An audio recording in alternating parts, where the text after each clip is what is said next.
If you've been watching this series, you've heard a lot. You've heard from acoustic engineers, water experts, utility regulators. We've covered noise, water use, power costs, and what the people writing the rules are actually doing to protect you. We did all of that because we wanted you to have the same information the people making these decisions have, not just talking points, not a sales pitch, just the facts from people who know what they're talking about. Now, if you live in Rockdale, you've also heard from the opposition. They've been loud, they've shown up to meetings, they've posted online, and they've made sure that their concerns are on the record. And that's how this is supposed to work.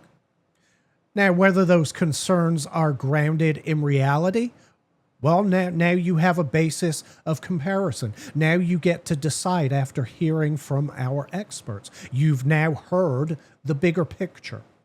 But there's one conversation that's been almost completely missing from this entire debate, and that's the one about what's actually in it for you, the homeowner, the taxpayer, the person writing that check, that property tax check every year.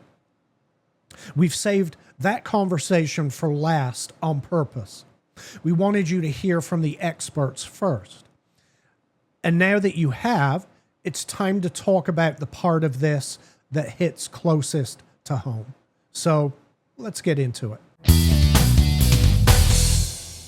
So Larry, the benefits, that's what we're here to talk about.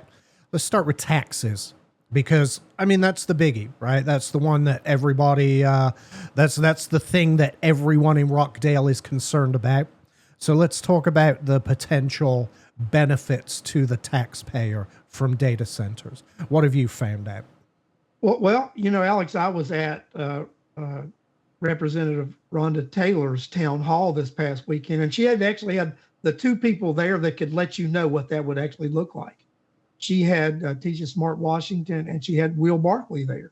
Right. And they deal with our taxes in Rockdale County, specifically Will Barkley, the assessor, who has those numbers readily available and the percents of what we're looking at. So right now, if we look at what the tax base in Rockdale County is versus residential and commercial, we're at 68% residential, 32% commercial, and that's the percent that is paid into our tax digest. Mr. Barkley gave some numbers that if when DC Blocks is 100% online and we would get this additional data center, it would reverse the numbers from 68% residential to that being 32% residential. And then the commercial, which is, if the commercial would go, my bad, it would go 54% commercial, 46% or 44% residential. And that would be going from 32 to 54 with that commercial. Al, that's game changing in Rockdale County. Yeah, I mean, it's a complete 180. It's game changing, right? But not only with that, I think with that kind of revenue coming in, we could do a lot of things here as far as what we could do with millage rates and what we could do with lowering, not only millage rate lowering, but lowering taxes altogether. Yeah, I agree. Assuming the county do the right thing with the money, I agree. And it's worth looking again. So this is all proposed, hypothetical almost for Rockdale, because we haven't done this before. This would be our first foray into data centers. So I think it's worth looking at some of our neighbors to see what has happened to them. And, Covington. Well, go ahead. What's happening in Covington? Let's explain that. The city of Covington, actually, they've got I believe it's Amazon. Meta. Well, no, they've got Google actually is going to do a data center there. Oh, okay. My bad. So Google is doing a data center there, and Tim Fleming introduced legislation this year, which was sponsored by the city of Covington, that they are going to do a pilot program, which is they start that instead of paying taxes with their abatements and stuff, right? This pilot program is going to be payments. They are going to pay these citizens taxes up front. There's going to be legislation on the ballot this November, and the people who live in the city of Covington will be property tax free. They will pay no property taxes if you live in the city of Covington. Right. And that's going to be financed through a data center. Nice. Now, obviously, that hasn't happened yet. That's again for the future. Well, So but it's on the ballot in November. No, I understand. Yes. But I want to look at real world examples where this has actually happened. And Virginia is a great example. Loudoun County, Yes. they have been able to reduce their property tax rates every year for a decade now by over 40%. From $1.14 per $100 in assessed value to 80 cents per $100 in assessed value. And without this revenue from data centers, the officials there, they say that they would have actually have needed to raise taxes anywhere from 30 to 90% in order to maintain current service levels. And Alex, if you have seen there too, if you mention it, they actually run a surplus every year too. Right. But instead of having to raise taxes, they've been able to lower them. And now the average homeowner on a median value home, they're paying an average of $5,800 less per year in property taxes as a direct result of data center revenue. That's a real world example of how this revenue can benefit taxpayers. It's well, I mean, it has huge potential. That is real world, and I actually look at the other one as real world. Alex, is they're going to vote in November, and they're going to be tax free in Covington. Yeah, I mean the revenue has to start coming in, I would assume. Yeah, and yes, it is, and that it's going to be it starts next year. Yeah, right. So I mean that's crazy that these turnarounds can happen like that. And Lowndes County also, Alex, their budget. Here we borrow money from funds balance and all this and everything. They actually have extra revenue that they put in a funds balance instead of taking from a funds balance. Yeah. Annually. Yeah, and it's not just Loudoun. There's Prince William County. There's Culpeper. Prince William County. They collect $54 million in new revenue from data centers, and 21 million of that they've earmarked to offset residential property taxes. It's huge. Yeah, and we can do the exact same thing here, and that's one of the things that that I would like to see. I would like to see this community business agreement signed up front to where it takes government out of it, right? Yeah. These monies are earmarked. I usually don't like earmarks, right? Mm-hmm. But in this case, I like this earmark, right? So you earmark those revenues, that upfront revenue, to go to that property tax relief, and you take it out of government's hand. Yeah, that's what I want to see at the Board of Education and with the city, because it doesn't tempt them to dip into the well. I agree. Yeah, community benefit agreements with the revenue earmarked to specific sources is absolutely necessary, because we know, look, as concerned as people are about data centers, they should be way more concerned about government and government doing the right thing and spending the money the right way. What I think I have seen through this series we're doing out, they're truly, the concerns that people have are minimal, right? In my opinion, they're all minimal and mitigatable. Right. And the big concern we do have is how will this heavy influx of money coming into this community be spent to actually benefit the citizens? Now, I don't think 100% of that money needs to be earmarked to this, because the governments do need to function and they do need revenue, and increases do occur naturally. But that percent up front needs to go to tax relief. Yeah, and with no games like messing with the host in order to try to show a savings to taxpayers. No shifting dollars. Yeah, no shifting dollars, and we will be keeping a very close eye on that as this process moves forward.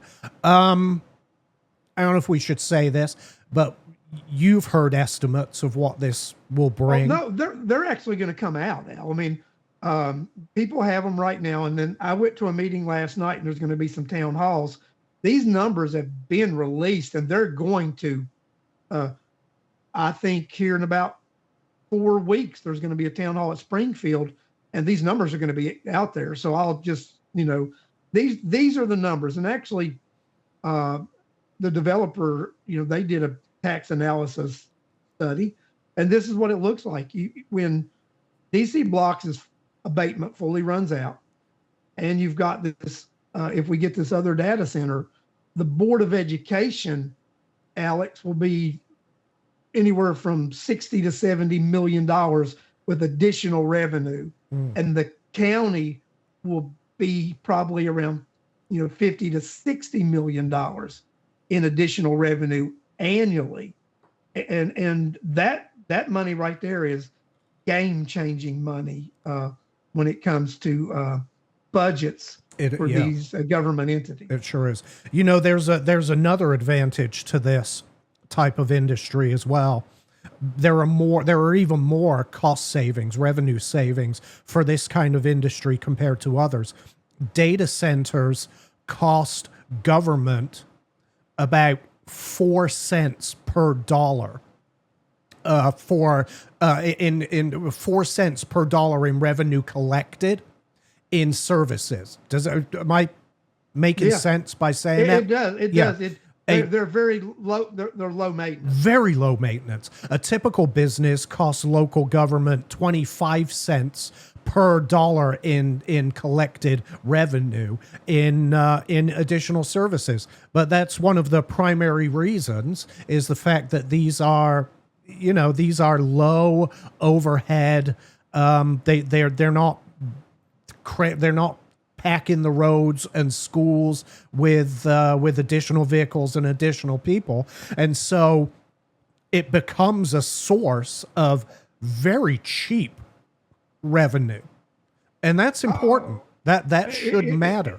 It does matter, Al. I mean, we talked about this. If you put a distribution center or a manufacturing plant on that property, you're right. Then the county's going to have to be spending that 25, 30 cents. Right. You know what I mean? Right. Where here, there's nothing. I mean, it's very low maintenance, very low. Very low maintenance. Again, to use a real world example, in Loudoun County, the analysis they did there showed that these data centers generate more than $26 in tax revenue for every dollar they receive back in services.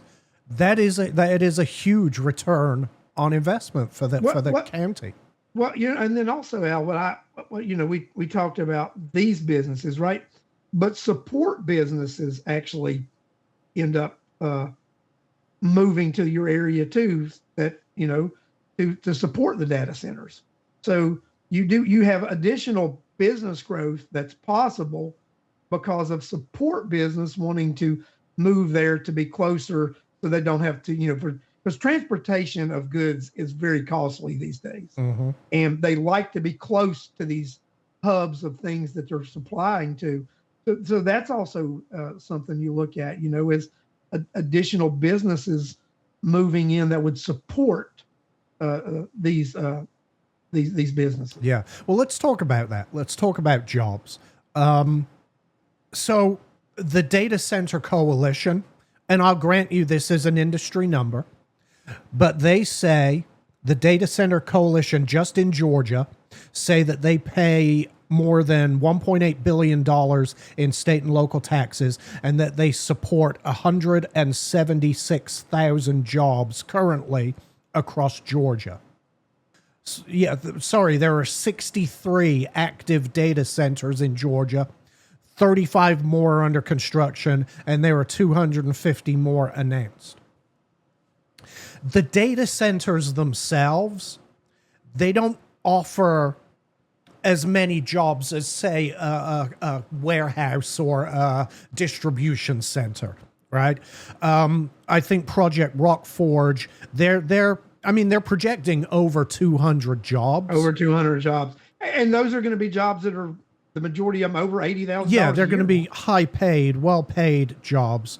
But of course, if you were looking at an Amazon fulfillment center, they employ maybe 800 to 1,500 people, but at far lower wages, and also with a much greater strain on the county as a whole with, traffic, schools, things like that.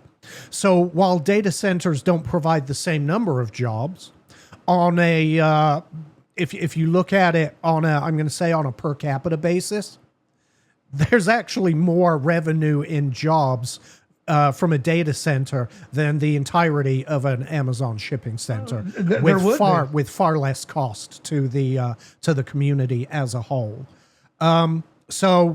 Yeah, Rockforge is projecting, over 200. We don't know an exact number, but they're estimating over 200 jobs there.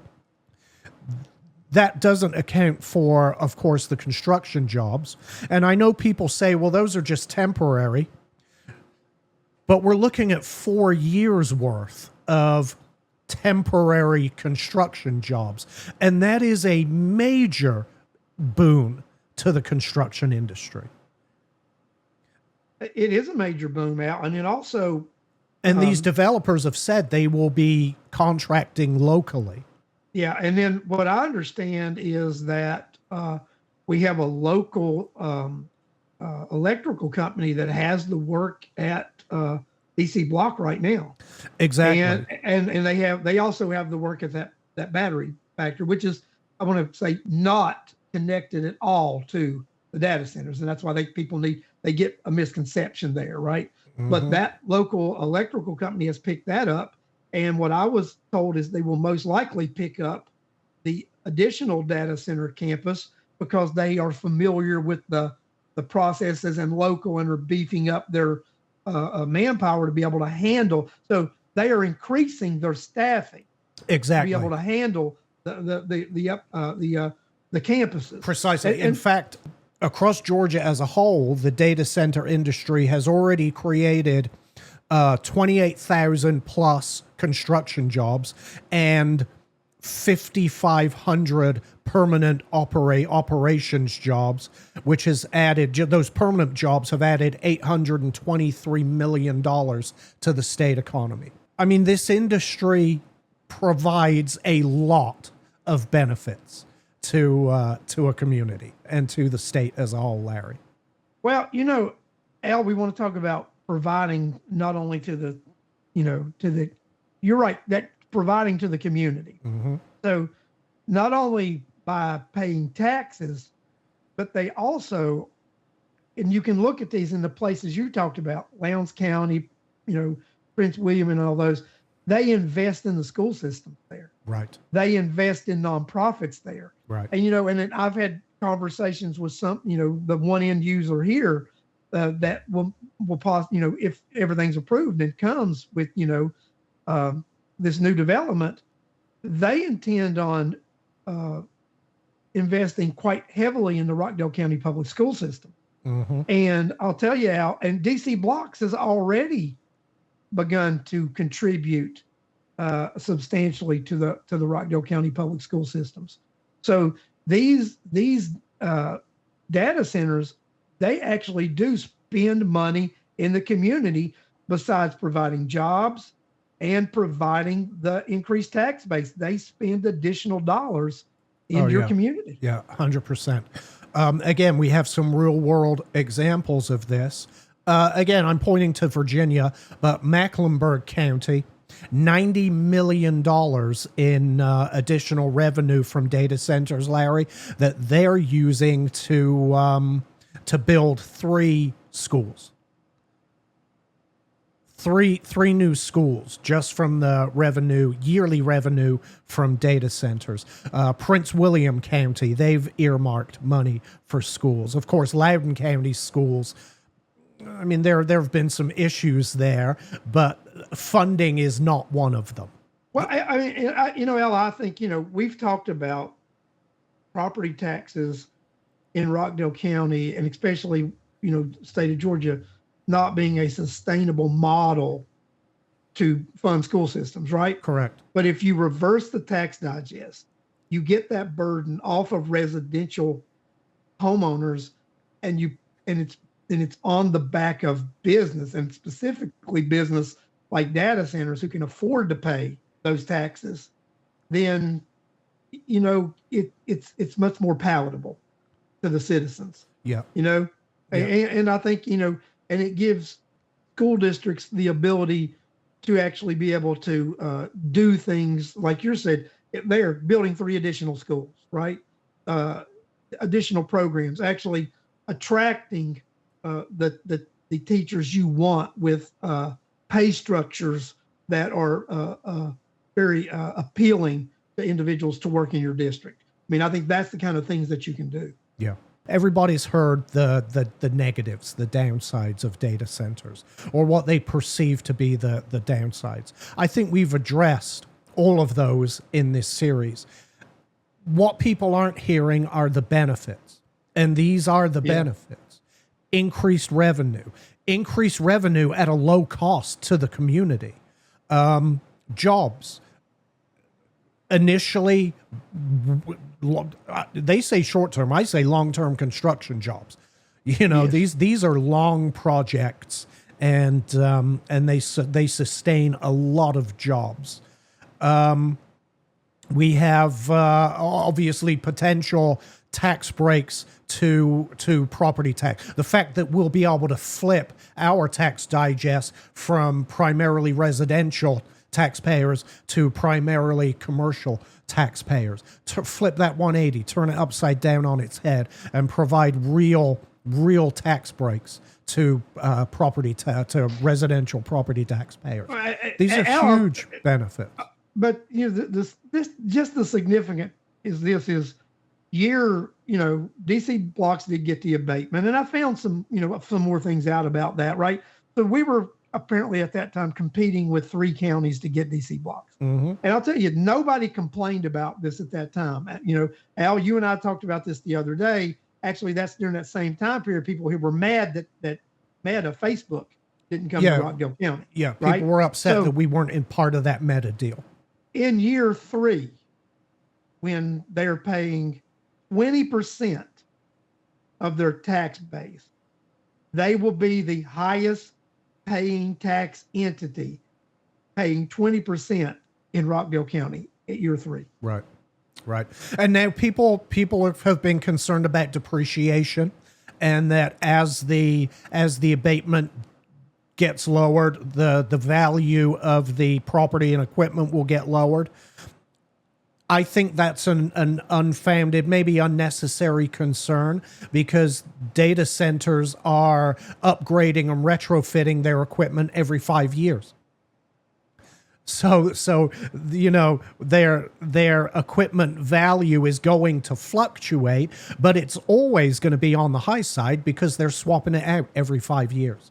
Yeah, because if you're on an evaluation, a schedule of 5 to 7 years, and you're replacing stuff on a 5-year cycle, you never get to devalue your stuff to zero, because it just precisely depreciation again becomes a non-issue.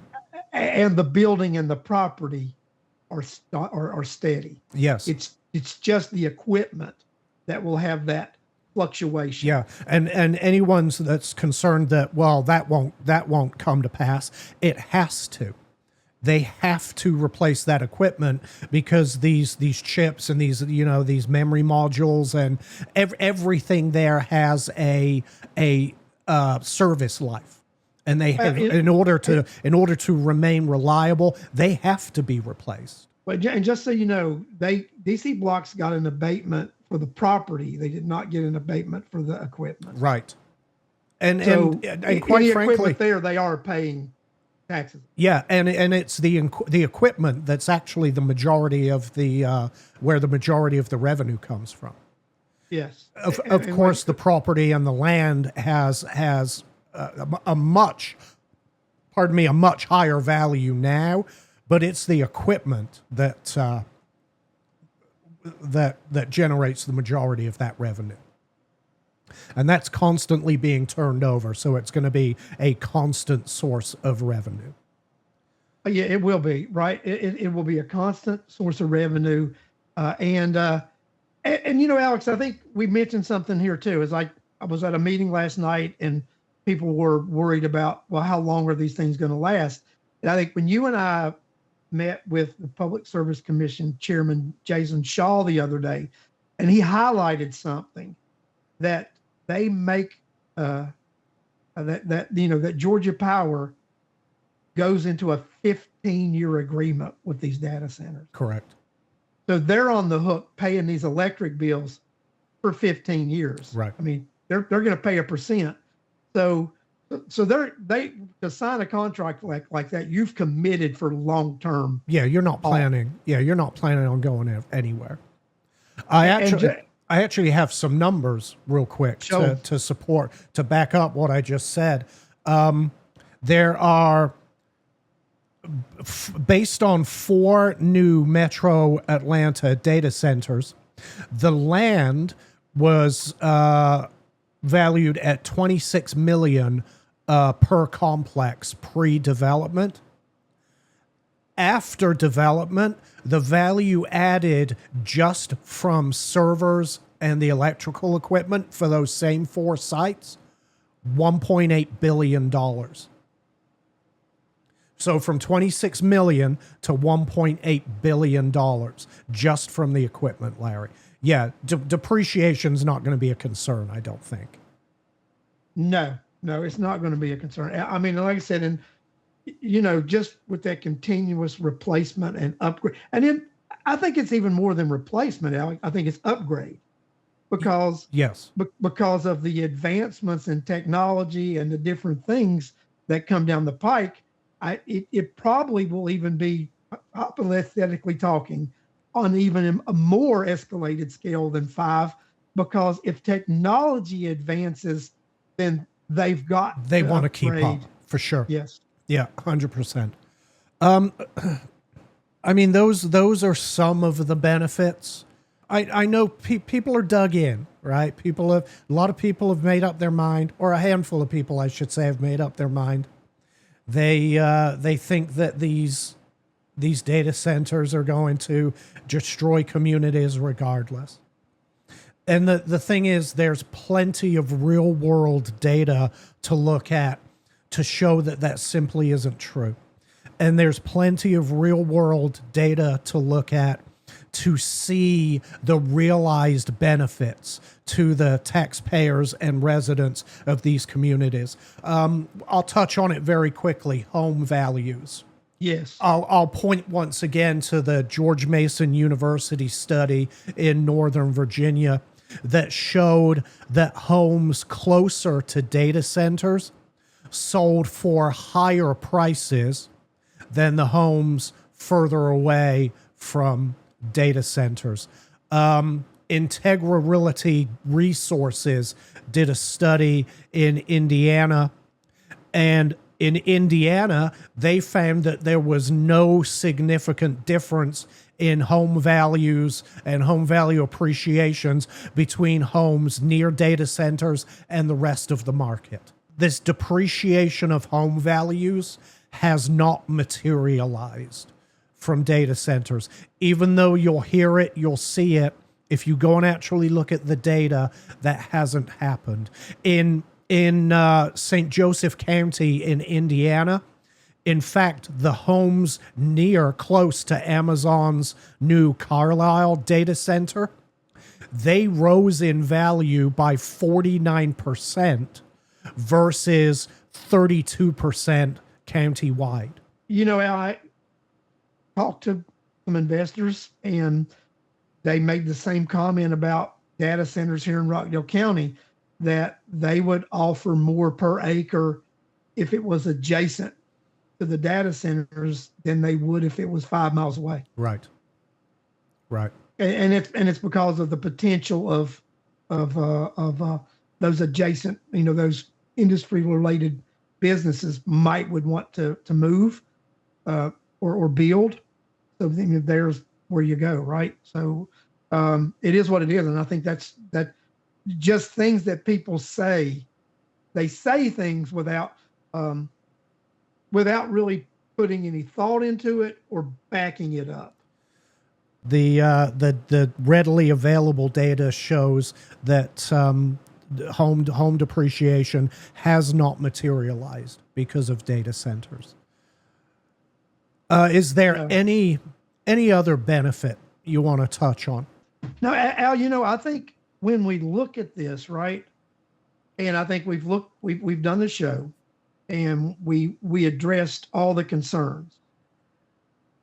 And in my opinion, when we addressed all these concerns, they are legitimate concerns for people to have, but they can be mitigated and they're minimal.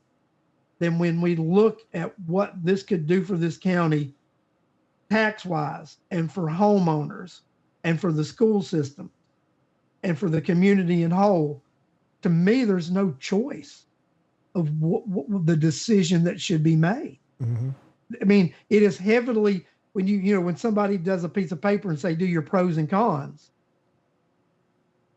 it is heavily balanced to the pros, in my opinion, when we look at what this investment would do to this county. That's my opinion. I agree. I think the pros far outweigh the cons. The potential here is enormous.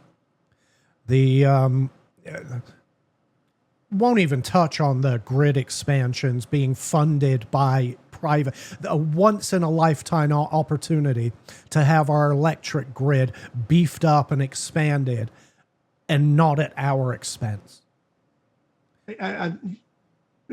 Chairman Shaw, actually, I love his phrasing of that. He said a generational opportunity. Yeah, generational opportunity.